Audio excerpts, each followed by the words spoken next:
After unit 3, interest rate.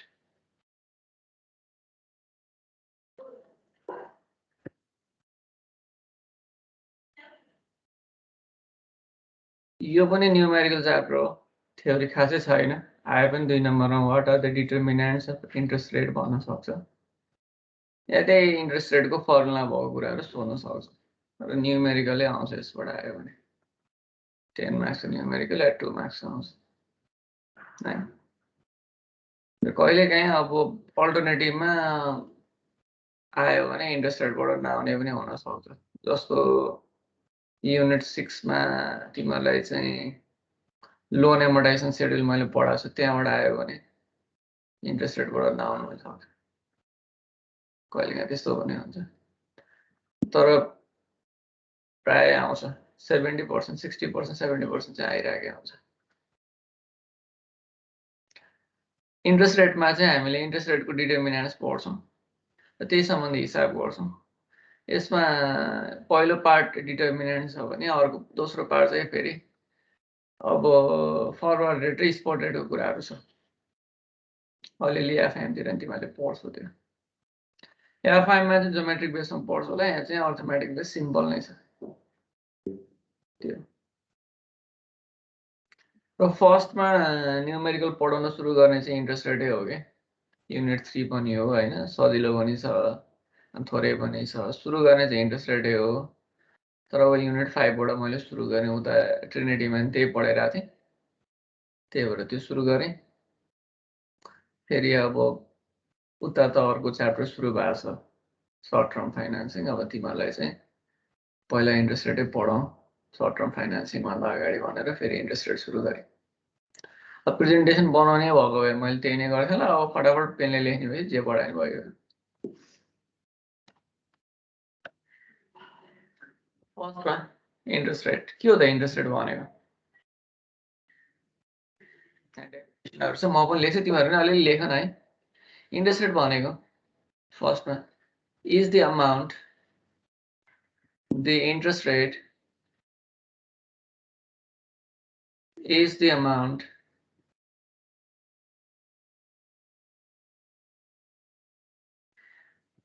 charged on top of the principal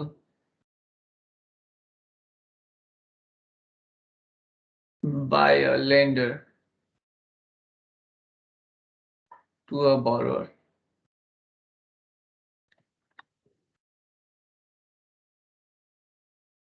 To a borrower for the use of assets.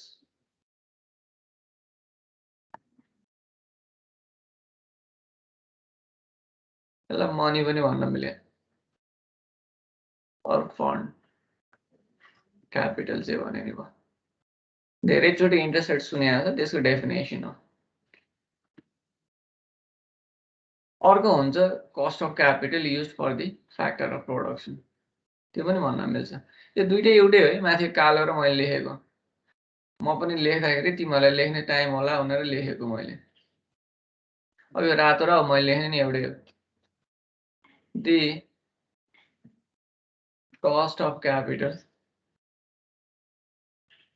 used as factor of production.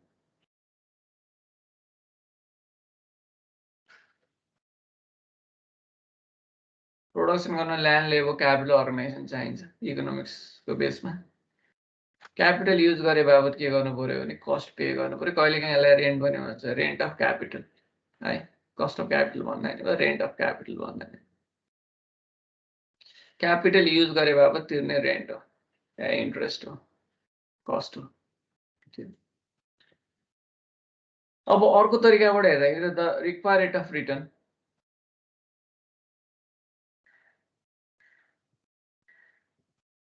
required rate of return on risk taken by a lender during the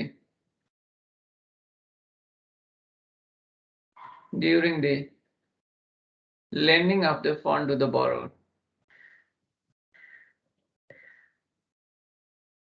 Lending of the fund to the borrower.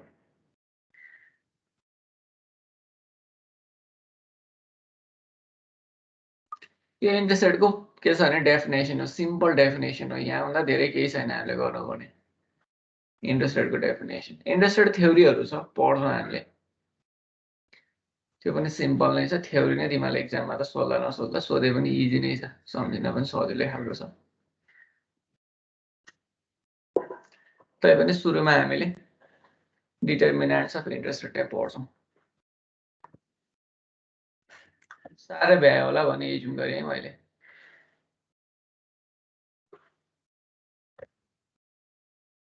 Determinants of interest rate, interest रेटलाई हामीले तीन तरिकाले define गर्यो। एउटा ब्याज principally लेन्डरलाई lend गर्दाखेरि चाहिँ extra cost amount charge त्यो बन्यो। फ्याक्टर अफ प्रोडक्सनमा चाहिँ क्यापिटल युज हुन्छ, त्यो भएको कारणले गर्दाखेरि त्यसलाई तिर्ने कस्ट या रेन्ट बन्यो। अर्को के छ भन्दाखेरि चाहिँ लेन्डरले रिस्क टेकिङ गर्छ, जोखिम उठाउँछ, त्यो भएको कारणले गर्दाखेरि त्यो रिस्क उठाए बापतको रिटर्न भनेर यो तीन तरिकाले यसलाई डिफाइन गर्यो। अरू तरिकाबाट पनि डिफाइन गर्न सकिन्छ, अपर्च्युनिटी कस्ट हुन्छ होइन, अपर्च्युनिटी कस्टको बेसमा पनि डिफाइन गर्न मिल्छ। त्यो मनीको भ्यालु लस हुन्छ इन्फ्लेसनको कारणले गर्दा, त्यही भएर डिस्काउन्ट गरेर चाहिँ के छ भन्दाखेरि प्रेजेन्ट भ्यालुमा ल्याउने गर्नुपर्छ। त्यही भएर फ्युचर क्यास फ्लोलाई डिस्काउन्ट गर्ने भ्यालुलाई इन्ट्रेस्ट रेट भनिन्छ, भन्दा नि हुन्छ। यसको के छ भन्दाखेरि चाहिँ आफ्नो प्रयोजन अनुसार इन्ट्रेस्ट रेटको नाम डिफ्रेन्ट हुन्छ। बोन्डलाई डिस्काउन्ट गर्नु पऱ्यो भने कहिलेकाहीँ इल्ड टु म्याच्युरिटी पनि भन्छ, रिक्वायर रेट अफ रिटर्न पनि भन्छ, अपर्च्युनिटी कस्ट पनि भन्छ, ग्रोथ पनि भन्छ, ग्रोथ अफ मनी पनि भन्छ होइन। ती सबै के छ भने सम अब इन्ट्रेस्ट रेटकै नाम हुन् र आफ्नो पर्पज अनुसार युज हुने मात्र हो। अब इन्ट्रेस्ट रेटलाई केले असर गर्छ त्यो बारेमा हामी पढ्छौँ। डिटर्मिनेन्ट्स अफ इन्ट्रेस्ट रेट, यसको फर्मुला छ, त्यही फर्मुला अनुसार हिसाब पनि गर्छ, त्यही हिसाबहरू पनि छ। अब खै त म यो पनि लेख्छु, लेख है तिमीहरू, डिटर्मिनेन्ट्स अफ इन्ट्रेस्ट रेट।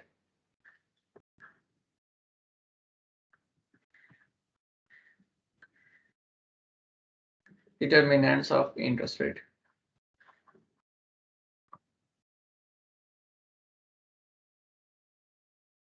यसरी अन्डरलाइन लगाइदिनु हुन्छ। यसको फर्मुला लेख्न लाओ, एक्सप्लेन गर्न लाओ। लेख्यो होला है, मैले यसलाई भेट्दै।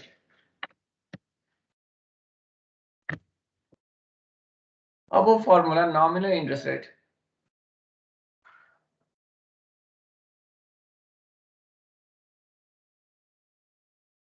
नमिनल इन्ट्रेस्ट रेट और देखिएको भनेको के कोटेड इन्ट्रेस्ट रेट,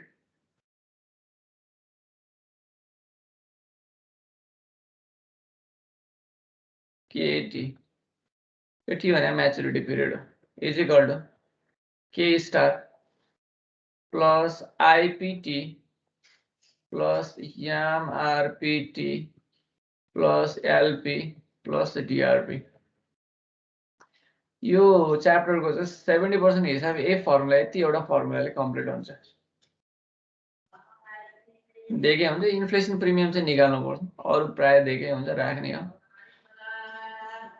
त्यो अनुसार निकाल्ने हो। यो साह्रै है तिमीहरूले नि फर्मुला, के star plus IPT plus MRP, यो टी पनि जुन है, दुइटामा टी भनेको यो म्याच्युरिटीसँग एसोसिएटेड हुन्छ, यो म्याच्युरिटी पिरियड अफ बोन्ड हो, अरू म्याच्युरिटीसँग एसोसिएट हुँदैन। यो चाहिँ के छ, यो दुईटा टी मैले जुन राख्छु त्यो चाहिँ म्याच्युरिटीसँग एसोसिएट हुन्छ। त्यो वायर अब यिनीहरू भनेको के त्यो पनि लेख्नु पर्यो। के स्टार भनेको is equal to real risk free rate of return, real risk free rate of return. यो भनेको तल हामी एक्सप्लेन गर्छौँ छुट्टा छुट्टै। त्यसपछि आइपिटी भनेको इन्फ्लेसन प्रिमियम।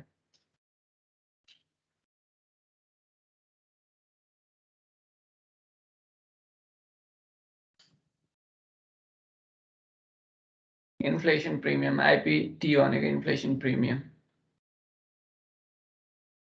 टी भनेको maturity risk premium.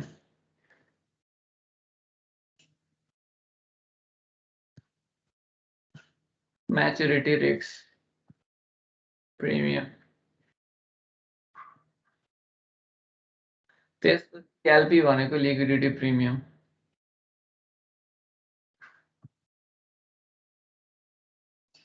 Liquidity premium. त्यसपछि लास्टमा डिआरबी भनेको डिफल्ट रिस्क प्रिमियम।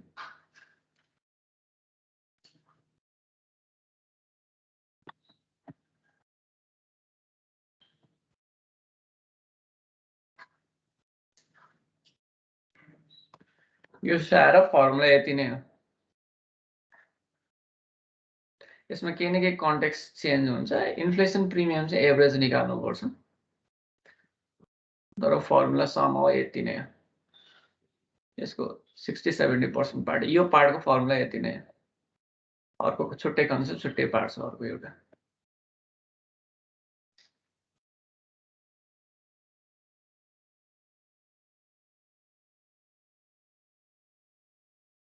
सारे भ्याएको फर्मुला यहाँ जे छ त्यही मैले सारे हो है, अलरेडी पनि छ।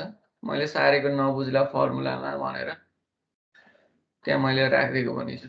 यतापट्टि हेरेर सारे हुन्छ, मैले लेखेको छु।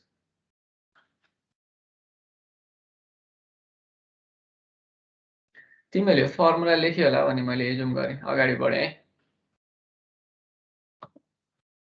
धेरै छैन, यो एक लाइन यति लेखिदियो। माथिको हेरेर सार्दा पनि हुन्छ, यिनीहरू पनि एउटै हो।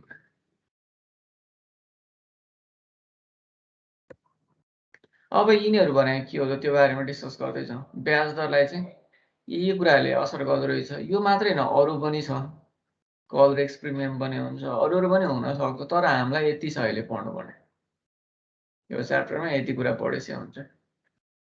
के स्टार भनेको real risk free rate of return, inflation premium, maturity risk premium, liquidity premium र डिफल्ट रिस्क प्रिमियम। यसले चाहिँ के गर्छ भने ब्याज दर बनाउँदो रहेछ। ब्याजमा यी कुराहरू हुनुपर्छ भन्ने हो, त्यसलाई टुक्रा हो क्या।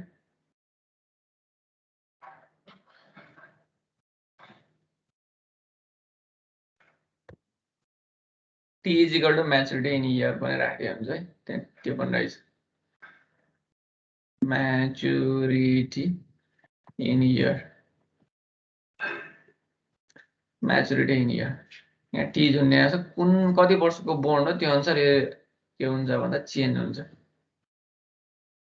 के 4 रहेछ, 4 वर्षको बोन्ड रहेछ भने यहाँ आइपी 4 हुन्छ, यहाँ एमआरपी 4 हुन्छ। त्यो भने अहिले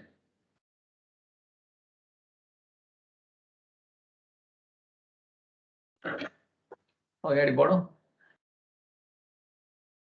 साह्रै होला है।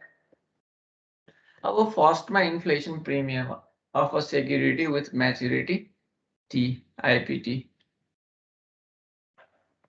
यसको पनि फर्मुला छ। पहिला यो भने के हो त्यो बारेमा डिस्कस गरौँ। यसमा मैले चाहिँ इन्फ्लेसन प्रिमियमको डेफिनेसन चाहिँ राख्दिनँ, तिमीले बुझ आफ्नै ल्याङ्ग्वेजमा लेखेर आयो भने 2 नम्बरमा आउने हो वाट इज इन्फ्लेसन प्रिमियम भनेर। सिम्पली लेखिराख्नु पर्दैन, बुझ्दा हुन्छ है। तलपट्टि फर्मुला यसरी लेख्ने। सिम्पली के छ भने तिमीले आज 0 पिरियड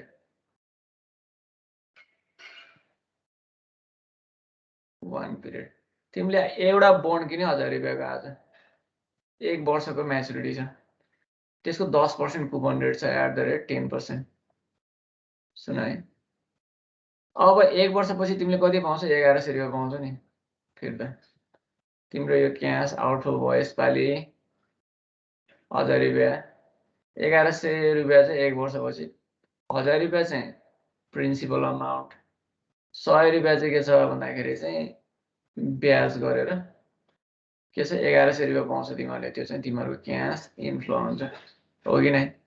रिटर्न यहाँ 10% छ, 10% भनेपछि 100 रुपियाँ, 1000 रुपियाँ प्रिन्सिपल, प्लस 100 रुपियाँ गरेर ब्याज गरेर 1100 रुपियाँ तिमीले पैसा फिर्ता पाउँछ। अब तिम्रो चाहिँ के छ भन्दाखेरि रिटर्न यहाँ 10% देखियो भने 100 रुपियाँ देखियो भने रियल्ली त्यसको रिटर्न चाहिँ के छ भन्दाखेरि 100 रुपियाँ हुँदैन या 10% हुँदैन रे।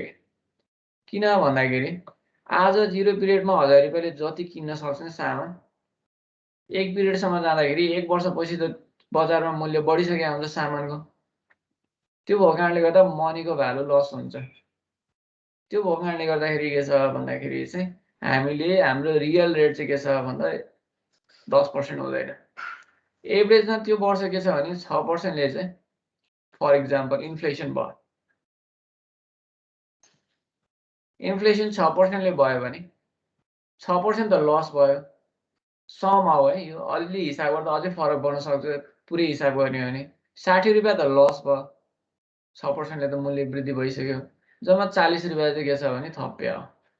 या के छ भन्दाखेरि चाहिँ तिम्रो एक्चुअल मनीको पर्चेजिङ पावर चाहिँ 4% ले मात्र बढेको भन्ने बुझिन्छ के। त्यो हो कुरा। इन्फ्लेसनको कारणले गर्दा बजारमा भएको इन्फ्लेसनको कारणले गर्दा मनीको के छ भने भ्यालु लस हुन्छ। त्यो भएको कारणले गर्दा बजारको इन्फ्लेसनको दर चाहिँ त्यो मनीमा चाहिँ के छ भने मनीको ब्याज दरमा इन्कर्पोरेट हुनुपर्छ, त्यहाँ आउनुपर्छ। अदरवाइज इन्भेस्टरले यो किन्दैनन् रे के यो बन्ड।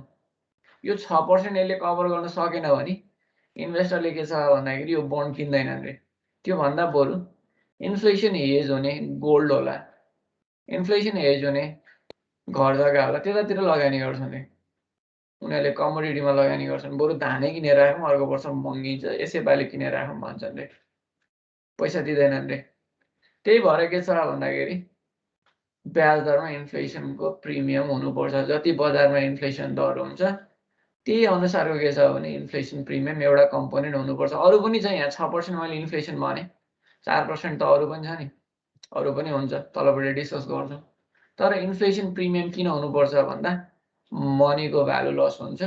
भ्यालु लस हुने भएको कारणले गर्दा त्यसलाई कम्पेन्सेट गर्ने गरी इन्फ्लेसन प्रिमियम। इन्फ्लेसनको कारणले गर्दा मनीको भ्यालु लस हुन्छ टाइम अनुसार 0 पिरियडबाट 1 पिरियडमा जाँदा। त्यो कारणले गर्दा जतिले भ्यालु लस हुन्छ या जति बजारमा इन्फ्लेसन एभरेज छ त्यति बराबरको त्यहाँ कम्पेन्सेसन हुनुपर्छ र त्यसैलाई इन्फ्लेसन प्रिमियम भनेर हामी यहाँ पाउँछौँ। त्यो हो कुरा। अब इन्फ्लेसन प्रिमियम भनेको चाहिँ एभरेज इन्फ्लेसन हुनुपर्छ भन्ने कुरा हो। मैले यसलाई मेट्दै त्यहाँ अरू फर्मुला छ। अब इन्फ्लेसन प्रिमियम निकाल्ने फर्मुला यो यो पनि लेख्नुपर्छ है। Inflation premium of a security with maturity TIPT भनेर लेख है। इन्फ्लेसन प्रिमियम IPT यति मात्र लेखे नि हुन्छ, बुझिन्छ। Inflation premium IPT is equal to तलपट्टि लेख छ त्यही हो नि, यतिकै इक्वल टु यहीँ लेख्दा नि हुन्छ तिमीसँग ठाउँ छ भने। IPT is equal to I1 plus I2 plus I3 plus dot dot plus IT divide by T। Simply के छ भन्दाखेरि एभरेज निकाले हो। यो इयरहरूको बेसमा एभरेज निकालेको हिसाब पनि हामी गर्छौँ। यो T भनेको म्याच्युरिटी पिरियड हो। 1 वर्ष बोन्डको लागि वेयर पनि लेख, where T is equal to maturity year in year. माथि लेखिसकेको गरे त है, त्यो लेख्नु पर्दैन। अर्को छ I भनेको इन्फ्लेसन रेट हो।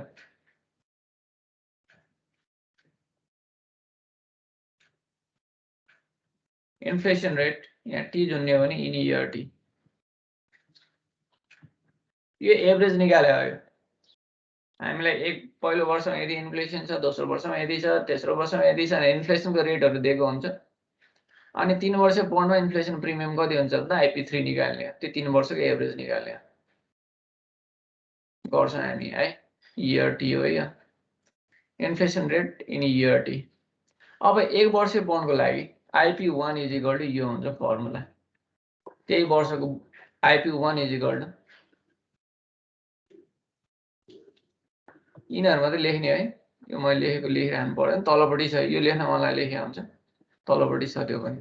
IP1 is equal to I1 divide by 1, एक वर्षको इन्फ्लेसन दिएको हुन्छ त्यही, त्यसको त डिभाइड गरेर राख्नु पर्दैन, एकैचोटि IP1 is equal to I1 लेख्दा हुन्छ। त्यसपछि IP2 भनेको 2 वर्ष बोन्डको लागि हो, कति राख्ने inflation premium is equal to I1 plus I2 divide by 2, simple कुरा यति हो।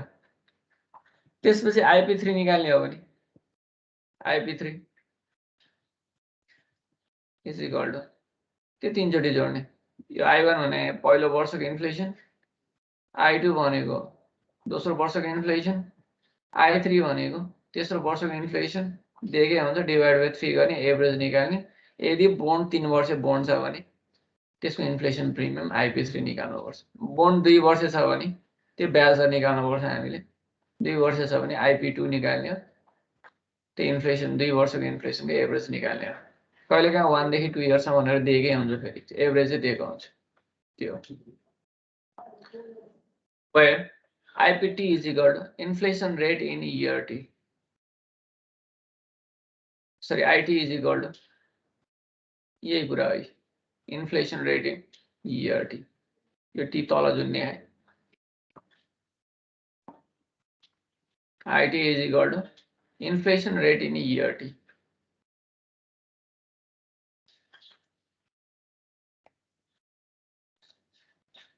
अब इन्फ्लेसन चाहिँ कसरी निस्किन्छ, इन्फ्लेसन रेट चाहिँ कसरी निस्किन्छ होला? IT तिमीलाई दिएकै हुन्छ, इयर 1 को लागि इन्फ्लेसन एभरेजमा 7% हुन्छ, अनि त्यसपछि 6% हुन्छ भनेर दिएकै हुन्छ हैन। तर यो इन्फ्लेसन रेट एक्चुअली कसरी निस्किन्छ होला? Inflation rate is equal to कसरी निकाल्नु रेट, यो फर्मुला लेखिरहनु पर्दैन, मैले जस्ट फर इक्जाम्पल मात्रै दिएको। कन्ज्युमर प्राइस इन्डेक्स थाहा छ तिमीलाई, T माइनस या 1 भनौँ न,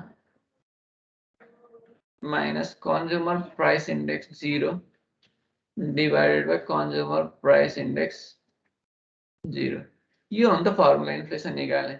यो कन्ज्युमर प्राइस इन्डेक्स कसले निकाल्छ? राष्ट्र ब्याङ्कले निकाल्छ, सेन्ट्रल ब्याङ्कले निकाल्छ, अर्थ मन्त्रालयले निकाल्छ।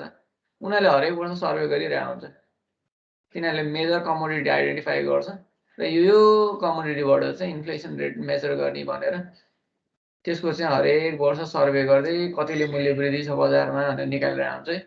त्यसको आधारमा निस्किने हो इन्फ्लेसन रेट चाहिँ।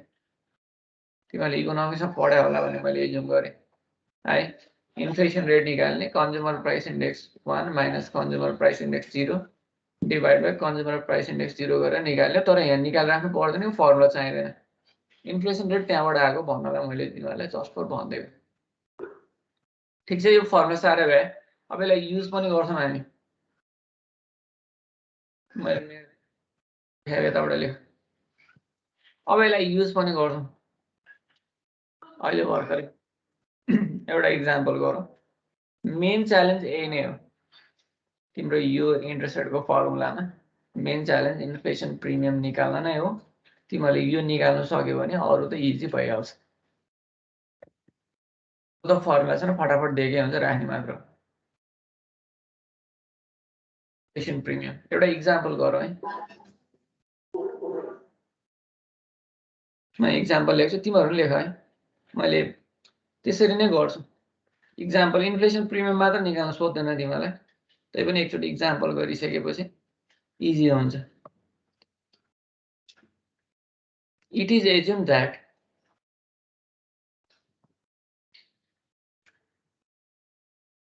लेख, एज्युम द्याट इन्फ्लेसन रेट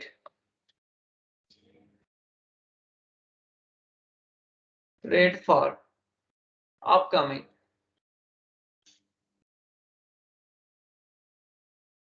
नबुझ्यो भने it is assumed that inflation rate for upcoming years year 1 भन्दै मैले year 1 is 4%. For year 2 is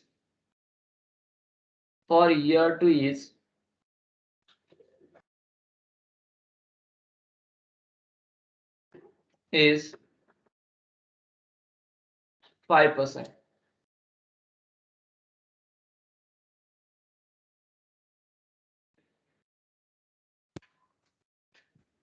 Is 5.5%. For year 4 to 6 is 3% and 3.5% after that.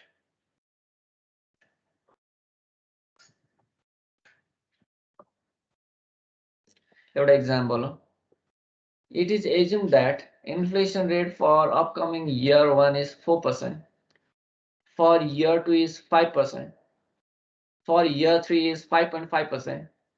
For year 4 to 6 is 3% and 3.5% after that. एउटा इन्फ्लेसनको assume गरेको interest rate गरे inflation रेटहरू हो। हामीलाई यसरी नै दिएको हुन्छ। समहाउ यही नै हुन्छ ल्याङ्ग्वेज। अर्को पनि एउटा एक्जाम्पल गर्छौँ, दुईटा ल्याङ्ग्वेज भएपछि कम्प्लिट हुन्छ। यसरी इन्फ्लेसन दिएको छ। Calculate inflation premium for colour change गर्छु।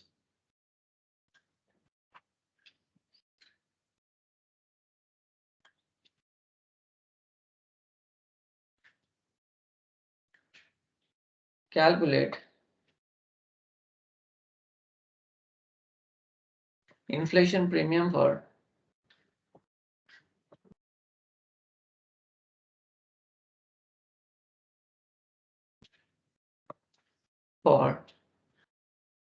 the bond maturity having maturity period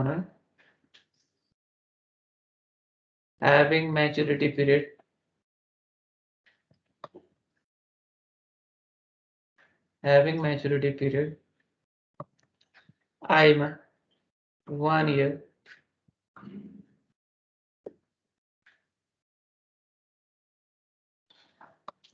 I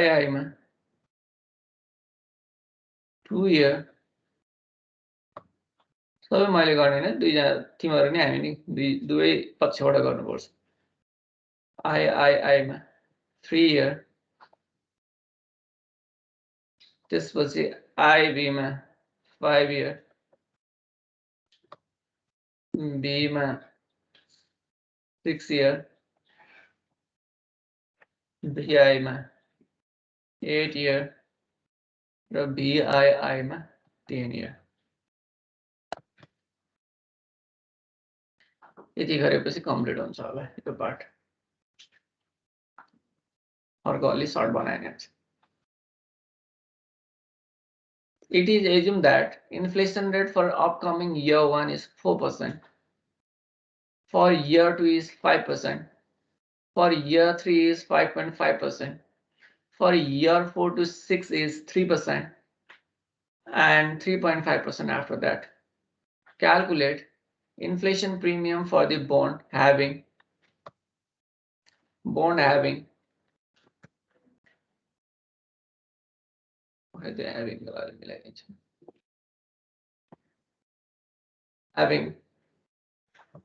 maturity period 1 year, 2 year, 3 year, 5 year, 6 year, 8 year, 10 year। त्यहाँ बोन्डको चाहिँ के छ भन्दाखेरि यति वर्षको इन्फ्लेसन प्रिमियम निकाल्दा भन्दैन। यति वर्षको बोन्डको चाहिँ ब्याज दर कति हुन्छ भनेर निकाल भन्छ। त्यतिखेर हामीलाई त्यति वर्षको इन्फ्लेसन प्रिमियम चाहिन्छ। त्यही हो कुरा है। अब इन्फ्लेसन प्रिमियम तिमीलाई यसरी नै दिएको हुन्छ। तिमीहरूले टेबलमा सारेन भने कन्फ्युजन हुन्छ। त्यही भएर इन्फ्लेसन प्रिमियमको गिवन जहिले पनि टेबलमा सार्ने। त्यो कुरा बुझ्नु पर्यो है। अब सार it is assume that inflation rate for the के छ भन्दाखेरि चाहिँ इन्फ्लेसन रेटहरु इन्फ्लेसन प्रिमियमको गिवन भनेको इन्फ्लेसन रेट हो।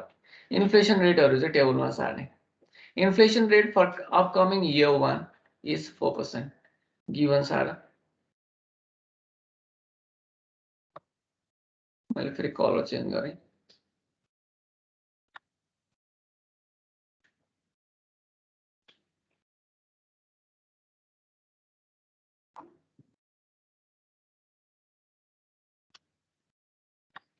गिवन सार्दाखेरि जहिले पनि टेबलमा सार्ने।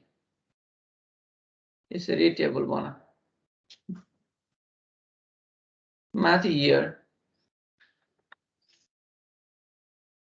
यसलाई टी बना, तल इन्फ्लेसन यसलाई आई र यो ओपन राख्ने यतापट्टिको पार्ट थपिँदै जान्छ, कतिसम्म जान्छ थाहा हुँदैन।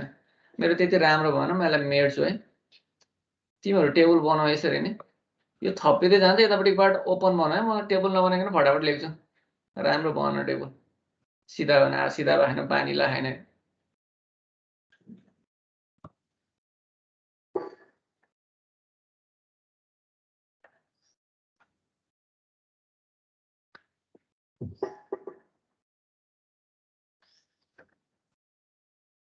यहाँ हेर, अपकमिङ year 1 is 4%. 1 year को लागि 4% छ। म चाहिँ ओपनै राख्छु है। त्यसपछि यसलाई यसरी फेरि अर्को धर्को तान्नु पर्यो, यसरी बनाउँदै जाने, यसलाई ओपन उता तान्दै जाने। अब year 2 is 5%, 2 को लागि 5%। त्यस्तै year 3 is 5.5%, 3 को लागि 5.5%। त्यसपछि for year 4 to 6, 4 देखि 6 सम्म देखाए यहाँ चाहिँ 4, 5, 6 3 वर्षको लागि छ यहाँ 3% र and 3.5% after that। अब 7 year बाट उता भने आयो, यस्तो एरो लगाइदिनु। त्यसको लागि सबै त्यही नै हो, त्यहाँबाट उता निकाल्नु पर्यो नि, त्यही नै एज्युम गर्ने। 7 वर्षदेखि उता 3.5%। इन्फ्लेसन रेट के छ भन्दाखेरि चाहिँ जहिले पनि टेबलमा सार्ने। यो टेबल बनायो, यसै सरर टेबल बनाएर धर्को तान्दै छ। यति भइसक्दा पनि ओपन नै राख्नुपर्छ यो चाहिँ, किन भन्दा फेरि तलपट्टि गएर अर्को वर्षलाई सोधिदिन सक्छ। फेरि त्यहाँ राख्नुपर्छ, लेट एक्स मान्नुपर्छ। त्यसलाई ओपनै राख्दा ठिक हुन्छ।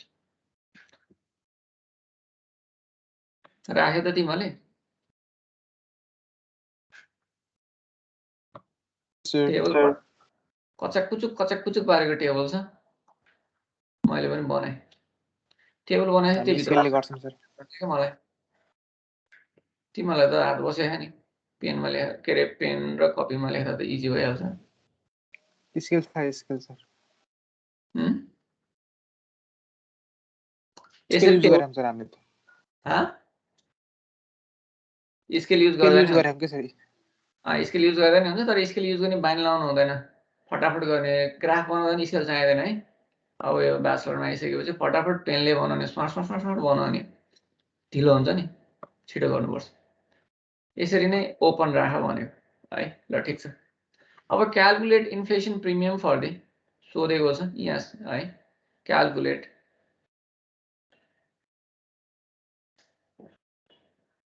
Inflation premium.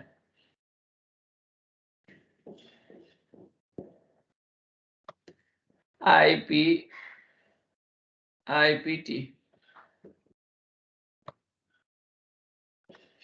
इन्फ्लेसन प्रिमियम सोधेको छ यहाँ। Calculate inflation premium for the bond having maturity period भनेको छ। आईमा IP1 1 वर्षको छ भने 1 जुन नहुने। आईमा इज इक्वल टु वाट? आईमा IP2 is equal to what? Average निकाल्ने, केही छैन यहाँ गाह्रो कुरा। IP3 is equal to what? यही सोध्यो। त्यस्तै अरू पनि छ, बिस्तारै तल गर्दै जाउँ अनि त्यसपछि हुन्छ। Calculate inflation premium IPT। आईमा IP1, IP2, IP3, IP5 हो। यो IP6 भयो, यो IP8 भयो, IP10 भयो। 10 वर्ष बोन्डको लागि IP10 लाग्छ। 8 वर्ष बोर्डको लागि आइपी 8 लाग्छ ल र जोड्नुपर्छ यो र है यो वर्किङ नोट हो हुन चाहिँ पहिला यसलाई सिकिराखौँ भनेर अब गर्दै जाउँ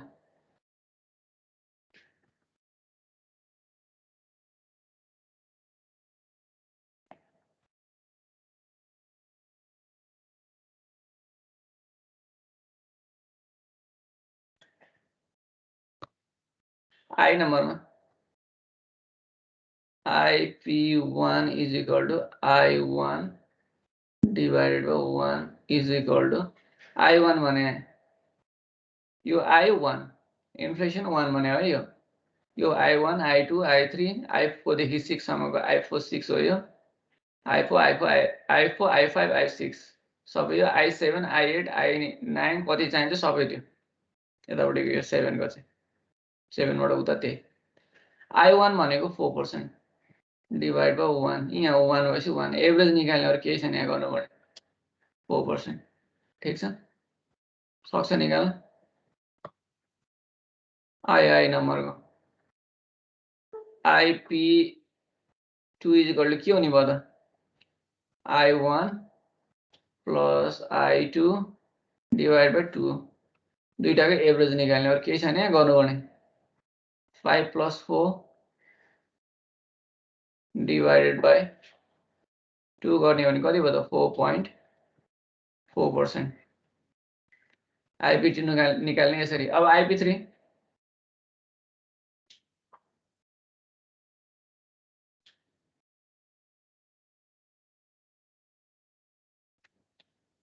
निकाल्दा त कसरी निकाल्न भन त एकजनाले भन त ल सन्देश भन त यसको फर्मुला के हुने भयो तीनटा जोडेर डिवाइडेड 3 गर्न लान्छ यति हो I1 तिमीले यो आई राखिराख्नु पर्दैन वर्किङ नोट हो क्या यो अहिले फर्मुला चाहिँ यसरी आयो भनेर बुझाउनलाई फटाफट जोड्ने डिवाइड बाई 3 गर्ने I1 plus I2 plus I3 divide by 3 is equal to यहाँ गर्ने त्यो निकालेर कति आयो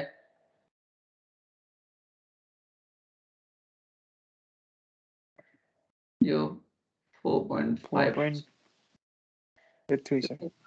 4.5% हो यो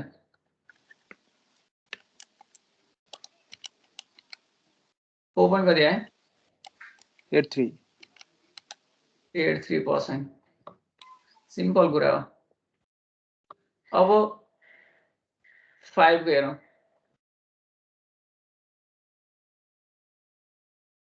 यहाँ गरेँ IP5 is equal to I1 plus I2 plus I3 plus I4 plus I5 divided by 5 यो म गर्छु यसरी भन्दा अलि छोटो तरिकाबाट गर्छु हामी गर्न चाहिँ 4 प्लस यहाँ 1 को 4 छ 5 छ प्लस 5.5 छ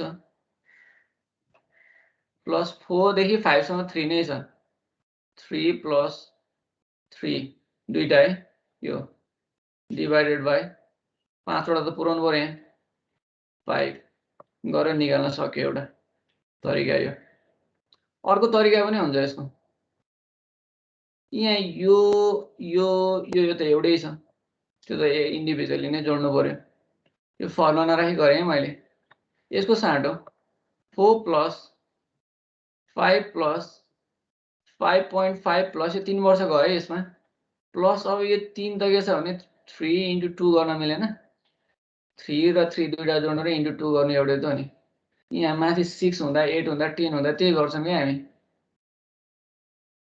10 वटा जोड्न त लामो हुन्छ नि डिवाइड बाई 5 बुझ्छौ कुरा यसरी गर्ने हो अलिकति कन्फ्युजन भने तिमीलाई कन्फ्युज भने सबै जोड के अन्त अब यो 3 लाई दुईचोटि जोड्नु र 3 into 3 into 2 गर्नु एउटै अनि कुरा बुझ्नु पर्यो 1 वर्ष 2 वर्ष 3 वर्षको अनि यहाँ यसले चाहिँ के गर्छ भन्दाखेरि 2 वर्ष कभर गर्दा 5 वर्ष हुन्छ। ल अब त्यस्तै तिमीहरूले ट्राई गर त बी को यसरी नै गर्न।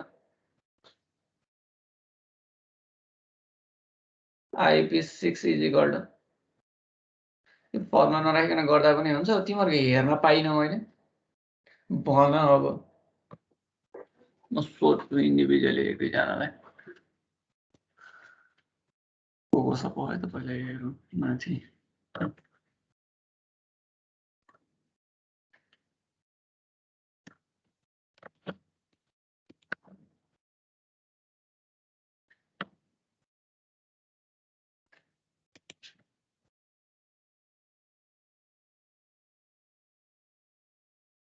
ल सरस्वती भन त सरस्वती गुरुङ यहाँ कस के राख्ने होला IP6 मा बुझेको बुझेन हेरौँ।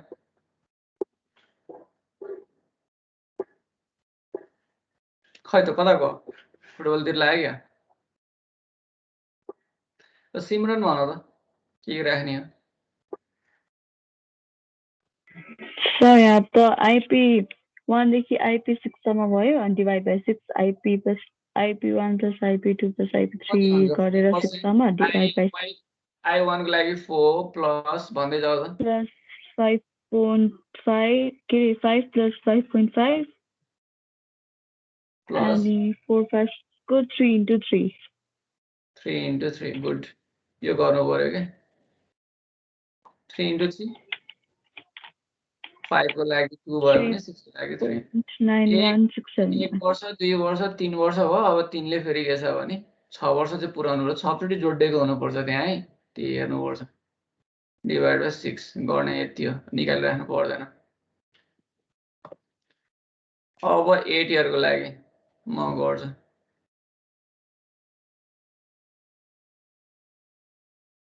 IP8 8 इयरको लागि 4 प्लस 5 प्लस 5.5 त एक वटा छ प्लस 3 इन्टु हेर त यो 4 5 6 यसले 3 वर्ष कभर गर्छ 6 सम्म बुझ्छ कुरा 3 अब 6 वर्ष कभर गर्यो त्यसपछि फेरि यो 3.5 दुईचोटि जोड्नु पर्यो नि 3.5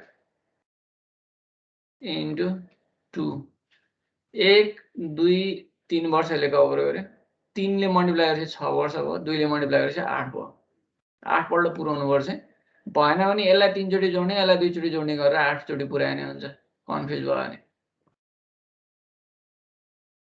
डिभाइड बाइ 8 गर्नु पर्यो ठीक छ। अब फाइनली यो निकालिराख्नु पर्दैन है खालि इक्जाम्पल मात्र हो। फर्मुला बनाउन र निकाल्न जान्नु पर्यो फर्मुलाको एन्सर चाहिँदैन अहिले।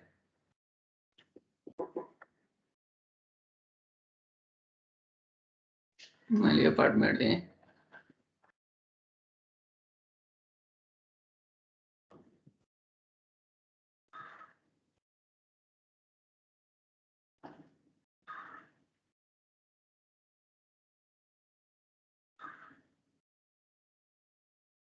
कन्फ्युज भयो भने एकचोटि भिडियोमा फेरि हेर रेकर्ड गरेर छ म राखिदिन्छु त्यहाँ।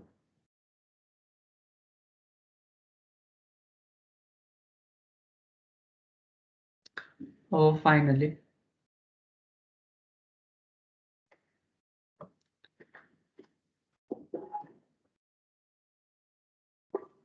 10 को पनि यही नै हो यहाँनिर यो पार्ट मात्रै चेन्ज हुन्छ 4 ले डिभाइड सरी मल्टिप्लाई गर्नु पर्यो यहाँ 10 ले डिभाइड गर्नु पर्यो अरु त्यही नि हो त्यहीबाट लिने हो 10 वटा जोड्नु पर्यो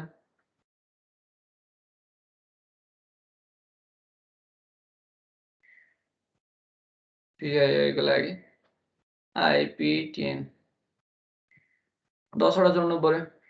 अब यहाँ 1 2 यो 1 2 3 यो भयो यसलाई 4 5 गरेर 6 चोटि भयो यसले कभर गर्ने इन्टु 3 गरे पनि हो 3 चोटि जोडे पनि हो त्यसपछि 7 देखि 10 सम्म 7 8 9 10 7 8 9 10 4 छ नि त यहाँ 4 चाहिन्छ 4 ले मल्टिप्लाई गर्नु पर्यो अनि बल्ल 10 मा पुगिन्छ त्यो हो कुरा है।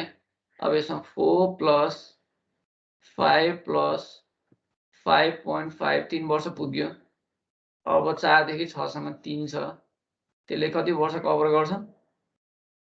3 वर्ष 4 5 6 3 प्लस अब उता सबै 7 देखि उता 3.5 छ। त्यसले अब कति पुराउनु पर्यो त? 6 वर्षसम्म पुगेको थियो, अझै 7 8 9 10 4 वर्ष पुराउनु पर्यो। डिभाइड बाइ 10 यसरी गर्नु पर्यो है। यसरी गरेपछि बल्ल तिमीहरुको इन्फ्लेसन प्रिमियम निस्किन्छ। निकाल्ने त एभरेजै हो, तर 20 वर्षको भने के गर्ने? 20 वटा जोड्न भन्दा त यसरी गर्नु पर्यो। अब कन्फ्युज भने 20 वटै जोड्नु पर्यो। अब 20 वटा जोड्दा मिस्टेक गर्छ तिमीले। यसरी नै गर्ने। त्यही भएर 5 वर्षसम्मको छ भने चाहिँ फटाफट जोड्दै नि हुन्छ। तिमीलाई यसो गर्न कन्फ्युज भयो भने है 1 2 3 4 5 वटा जोड्न त गाह्रो हुँदैन नि। त्यो डिभाइड बाइ 5 गर्ने। इजी बनाउने। कसरी सजिलो हुन्छ त्यो अनुसार गर्नु पर्यो। ठीक छ? ठिक छ सर। ठीक छ, साह्रै भ्यायो अलिअलि बुझ्यो भने हुन्छ। अर्को एउटा पनि गर्ने कि यतिकै अगाडि बढ्ने अब? बुझ्यो यो? अर्को एउटा नि गरौँ। बुझ्यो सर।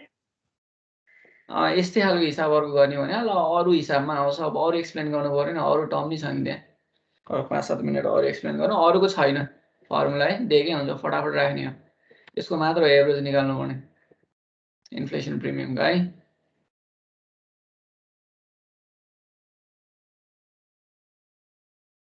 अब अर्को छ maturity risk premium. Maturity risk premium भनेको चाहिँ तिमीले हायर म्याच्युरिटी भएको बोन्ड प्रिफर गर्दा लोयर म्याच्युरिटी भन्दा धेरै त्यहाँ ब्याज हुनुपर्छ भन्ने यसको सिम्पल कन्सेप्ट यति हो। तिमीले 1 वर्षको बोन्ड भन्दा 2 वर्षको बोन्डमा केही एक्स्ट्रा के हुनुपर्छ भन्दाखेरि चाहिँ तिमीलाई प्रिमियम हुनुपर्छ, अलिक बढी रेट हुनुपर्छ भने अहिले। त्यो हुनुपर्ने कारण के हो भने जति म्याच्युरिटी बढ्दै जान्छ त्यति नै अनसर्टेनिटी पनि बढ्छ, बजारमा ब्याज दर पनि बढ्छ, बढ्ने घट्ने हुन्छ। र बजारमा ब्याज दर बढ्ने घट्ने हुँदाखेरि चाहिँ बोन्डको प्राइसमा पनि फ्लक्चुएसन आउँछ र त्यसले गर्दाखेरि बोन्ड होल्डरलाई के छ भन्दाखेरि चाहिँ प्राइस रिस्क बढी हुन्छ। त्यो भएको कारणले गर्दाखेरि त्यहाँ चाहिँ म्याच्युरिटी थप्पे अनुसारको ब्याजमा केही एक्स्ट्रा प्रिमियम थपिनुपर्छ भन्ने यसको एजम्सन हो। 1 वर्ष बोन्डको मानिलियौँ, 1 इयर बोन्डको चाहिँ यसो केही छैन, यति हो कन्सेप्ट मात्र। यसको फर्मुला छैन, दिएकै हुन्छ। कहिलेकाहीँ यसको फर्मुला पनि दिएको हुन्छ त्यहाँ अटोमेटिक। यसको प्राइमेरी फर्मुला खासै केही छैन। म्याच्युरिटी रिस्क प्रिमियम इयर 1 को लागि यति छ, इयर 2 को लागि यति छ भनेर दिएकै हुन्छ। नदिएको भए 0 राख्ने। कहिलेकाहीँ नहुन सक्छ म्याच्युरिटी रिस्क प्रिमियम। 1 इयरको लागि 7% छ मानिलियौँ एउटा कम्पनीले जारी गरेको बोन्ड। उसले नै के छ नि 2 इयरको लागि जारी गर्यो भने अलिकति थप्नुपर्छ अरे के 7.5% हुनुपर्छ अरे। त्यो भनेको यो 5% चाहिँ के छ भने म्याच्युरिटी बढे अनुसारको प्रिमियम थप्या अरे के। सेम खालको रिस्क छ भने। अरू कुरा सेम छ, खालि म्याच्युरिटी मात्र फरक छ भने यो 5% चाहिँ के हुनुपर्छ 0.5% चाहिँ थपिनुपर्छ। किनकि वर्ष बढ्दै जाँदा टाइम पनि बढ्छ, त्यसले गर्दा अनसर्टेनिटी बढ्छ। अनसर्टेनिटी भनेको रिस्क हो नि त। त्यही भएर के छ भने त्यसमा केही रिस्क बढ्छ भने रिस्क प्रिमियम थपिनुपर्छ। त्यही भएर के छ भन्दाखेरि म्याच्युरिटी बढ्दै जाँदा के छ भन्दा सेक्युरिटिजहरुको यील्डमा चाहिँ केही एक्स्ट्रा प्रिमियम थप्नुपर्छ। किनकि म्याच्युरिटी बढ्दाखेरि अनसर्टेनिटी बढ्छ। अनसर्टेनिटी बढ्छ भने बजारमा ब्याज दर फ्लक्चुएसन बढी हुन्छ अनि प्राइस पनि बोन्डको फ्लक्चुएसन हुन्छ। त्यो भएको कारणले गर्दा त्यो रिस्कलाई कम्पेन्सेट गर्नलाई केही एक्स्ट्रा प्रिमियम दिनुपर्छ भन्ने म्याच्युरिटी रिस्क प्रिमियमको कन्सेप्ट हो। बुझ्यो होला भन्ने मैले एज्युम गरेँ। नभए तिमीले पढ बुकमा छ है, डिटेल 1-2 प्याराग्राफ राखेको छ। त्यो 1-2 प्याराग्राफ पढ्नुभन्दा मैले भने नि बुझिन्छ। 1 वर्षको 7% छ, 2 वर्षको के छ भने 7.5% छ। अरू कुरा सेम नै छ यिनीहरूको रिस्क लेभल पनि। वर्ष बढेको कारणले गर्दा 0.5% एक्स्ट्रा भयो। त्यसलाई चाहिँ हामीले म्याच्युरिटी रिस्क प्रिमियम भन्छौँ। त्यो कुरा त्यो एक्स्ट्रा किन ल्याउँदा भन्दा वर्ष बढ्दाखेरि के छ अनसर्टेनिटी बढ्छ, अनसर्टेनिटी बढेपछि रिस्क बढ्छ, रिस्क बढेपछि अलिकति थपेर दिनु पर्यो, प्रिमियम बढ्नु पर्यो, रिटर्न पनि बढ्नु पर्यो। सिम्पल कुरा त्यति हो। अर्को छ लिक्विडिटी प्रिमियम। लिक्विडिटी प्रिमियम भनेको चाहिँ मार्केटेबिलिटीको कुरा हो। तिम्रो कम्पनी भर्खरै खुलेको कम्पनी हो र त्यो कम्पनीले जारी गरेको बोन्ड चाहिँ कसैले पनि चिने छैन भने त्यसमा सेम रिस्क भए पनि अलिकति लिक्विडिटी प्रिमियम थपेर दिनुपर्छ अरे। त्यो भने बोन्ड कतिको लिक्विड छ भन्ने कुरा हो। त्यो भनेको क्रेडिबिलिटी नै हो हुन चाहिँ। तलपट्टि डिफल्ट पनि क्रेडिबिलिटीसँगै एसोसिएट हुन्छ, मैले त्यहाँ डिफाइन गर्छु। लिक्विडिटी प्रिमियम भनेको चाहिँ तिमीले भन्ने बित्तिकै त्यो बोन्डलाई कसरी बेच्न सक्छौ भन्ने कुरा हो। तिम्रो गभर्नमेन्ट बोन्ड छ भने त्यो भन्ने बित्तिकै जसले पनि किनिदिन्छ। तिमी ब्याङ्कमा जाऊ, ब्याङ्कले किनिदिइहाल्छ, बजारमा पनि अटोमेटिकली बिकिहाल्छ, त्यसको प्राइस लस पनि धेरै हुँदैन। तर तिमीसँग बोन्ड छ, त्यो कम्पनीको नामै बजारमा त्यति राम्रो चिन्ने छैन भने त्यसलाई बेच्नलाई टाइम लाग्छ या घटाएर बेच्नुपर्छ। त्यो भएको कारणले गर्दाखेरि क्रेडिबिलिटीको आधारमा कतिको के छ भने बोन्ड क्रेडिबल हो भन्ने आधारमा लिक्विडिटी प्रिमियम र डिफल्ट रिस्क प्रिमियम डिफाइन हुन्छ है। क्रेडिबिलिटीको कुरा गर्छु। लिक्विडिटी प्रिमियम भनेको चाहिँ तिम्रो लिक्विडिटी भन्ने बित्तिकै कुनै पनि सम्पत्तिलाई कति छिटो क्याशमा कन्भर्ट गर्न सकिन्छ भन्ने कुरा हो। त्यसलाई चाहिँ convertibility of assets into the liquid cash भन्छ क्या। क्याशलाई हामीले लिक्विड एसेट्स भन्छौँ किनकि त्यो क्याश छ भने जता लगे नि हुन्छ नि। पानीलाई जुन भाँडामा राख्यो के त्यसको त्यही भाँडा अनुसारको सेप निकाल्छ, त्यही भएर त्यसलाई लिक्विड भन्छ होइन। तिमीले ग्लासमा राख्यो ग्लास जस्तै देखिन्छ, बोतलमा राख्यो बोतल जस्तै देखिन्छ होइन। तिमीले जगमा राख्यो जग जस्तै देखिन्छ, त्यस्तो हुन्छ। ग्लासको साइज सेप जस्तो छ त्यस्तै देखिन्छ। त्यस्तै पैसा छ तिमीसँग भने तिमीले जता पनि त्यसलाई कन्भर्ट गर्न सक्छौ। तिमीले गोल्ड किन्न पनि सक्छौ, तिमीले घर किन्न पनि सक्छौ, तिमीले कन्ज्युमेबल आइटम किन्न पनि सक्छौ। त्यो जतापट्टि लग्यो त्यस्तै हुन्छ अरे क्या त्यो। त्यही भएर त्यसलाई लिक्विड एसेट्स भन्यो है। लिक्विडिटी प्रिमियम भनेको चाहिँ तिम्रो लिक्विडिटी कस्तो छ त त्यो चाहिँ क्रेडिबिलिटीसँग एसोसिएट हुन्छ। यदि बोन्डहरू क्रेडिबल छ भने चाँडै बिक्छ, लिक्विड राम्रोसँग हुन्छ, छैन भने के छ भन्दाखेरि कम लिक्विड हुन्छ। लिक्विडिटी प्रिमियम चाहिँ के छ भन्दाखेरि त्यहाँ हुनुपर्छ, ब्याजमा लिक्विडिटी प्रिमियम हुनुपर्छ भन्ने यसको एजम्सन हो। सिम्पल कुरा। त्यसपछि अर्को छ डिफल्ट रिस्क प्रिमियम। डिआरपी भनेको चाहिँ त्यो बोन्डले भोलि पर्सि सावा या ब्याज principal or interest amount repayment गर्न नसक्ने प्रोबेबिलिटीलाई हामीले डिफल्ट रिस्क भनेर भन्छौँ। केही न केही प्रोबेबिलिटी हुन्छ। यदि हाइली क्रेडिबल कम्पनी हो भने त्यतिखेर के छ भन्दाखेरि चाहिँ डिफल्ट रिस्क कम हुन्छ। क्रेडिबिलिटी के छ भन्दाखेरि चाहिँ कम भएको कम्पनी हो भने त्यतिखेर डिफल्ट रिस्क बढी हुन्छ र तिनीहरूको ब्याज दर पनि बढी नै हुन्छ बोन्डको ब्याज दर। र त्यो मेजर गर्ने भनेको क्रेडिट रेटिङले हो।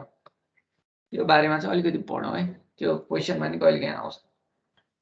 क्रेडिट रेटिङ, क्रेडिबिलिटी हेर्ने भनेको क्रेडिट रेटिङ हो। डिफल्ट रिस्क र अनि त्यसपछि लिक्विडिटी प्रिमियम दुइटै यसैले मेजर गर्छ है। क्रेडिबिलिटी मैले बोन्ड पढाउँदाखेरि क्रेडिबिलिटी र क्रेडिट रेटिङको कुरा गरेको थिएँ। हामीले यहाँ हेर्ने भनेको एउटा S&P, स्ट्यान्डर्ड एन्ड पुअर, अर्को मुडीज, यो दुईटा यो इन्टरनेसनली रिनाउन्ड क्रेडिट रेटिङ एजेन्सीहरू। यिनीहरूले रेटिङ गर्दाखेरि यसरी दिन्छ: AAA, AA,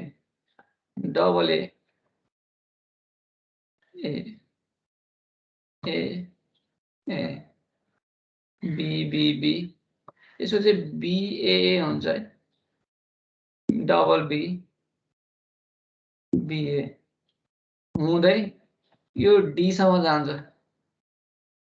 तिमीहरूको इन्भेस्टमेन्ट बुकमा होला तिम्रो कस्तो खालको बोन्डले के रेटिङ पाउँछ भन्ने कुराको त्यहाँ टेबल बनाएर राख्दै हुनुपर्छ सायद बोन्डको च्याप्टरमा।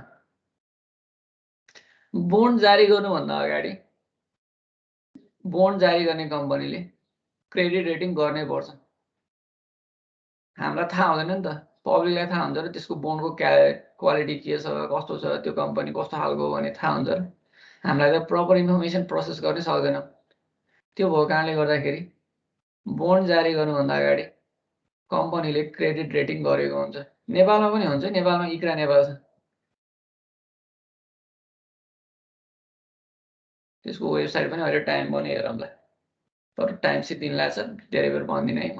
अब सिम्पली के छ भने यो ट्रिपल ए डबल ए छ भने त्यतिखेर डिफल्ट हुने प्रोबेबिलिटी कम हुन्छ, यिनीहरूको डिफल्ट रिस्क प्रिमियम पनि हुँदैन, 0 नै हुन्छ।